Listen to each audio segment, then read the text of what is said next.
entreprises, mettez plus de professeurs dans vos conseils et réciproquement. Michel Mariton, bonjour. Bonjour. Michel Mariton, vous êtes conseiller pour le développement socio-économique à l'Université Paris-Saclay. Développement socio-économique, on va peut-être démarrer par là. Qu'est-ce que ça recouvre ?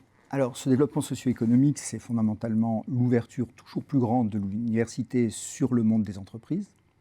Ce sont des préoccupations qui n'auraient pas été présentes, qui n'étaient pas présentes dans l'université il y a une vingtaine d'années. Aujourd'hui, c'est un aspect fondamental de notre activité.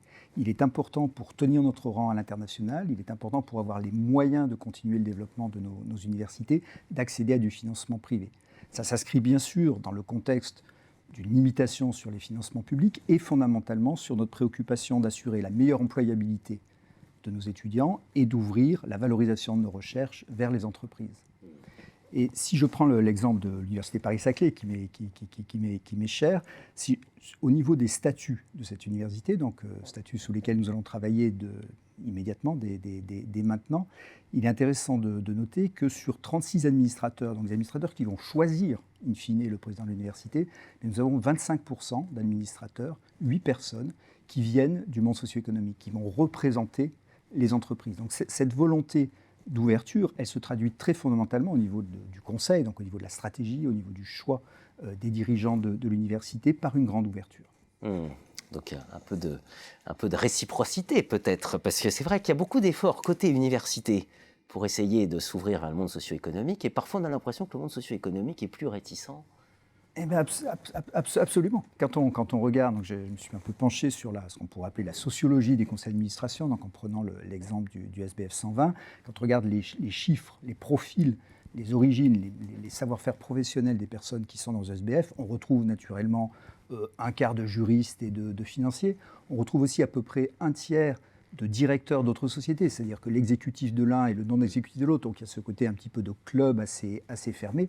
Et les universitaires, j'ai été surpris du chiffre, c'est moins de 1%. C'est-à-dire sur à peu près les 1500 administrateurs que représente la gouvernance de l'ensemble des sociétés du SBF 120, moins d'une vingtaine ont un profil académique.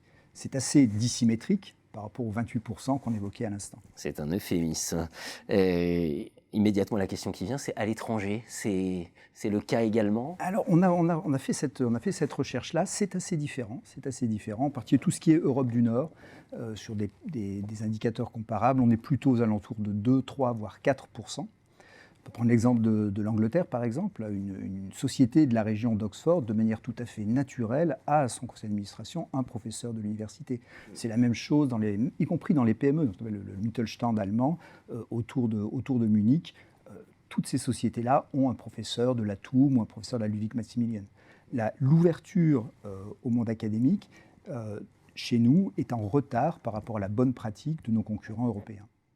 On sent que les sujets actuels sont absolument fondamentaux. On imagine que là, il y a des interactions à concevoir quand même. C'est d'autant plus dommageable qu'on est à un moment où les entreprises se transforment, la transformation des entreprises s'accélère.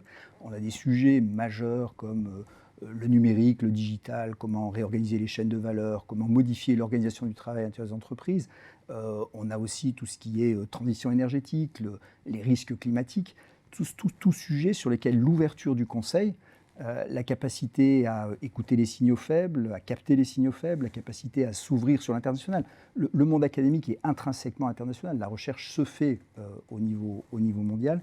Donc il y a là un apport qui paraît assez évident d'injection des compétences, des savoir-faire, des relations propres au milieu académique dans la sphère des entreprises. Ça peut passer par de la soft law ?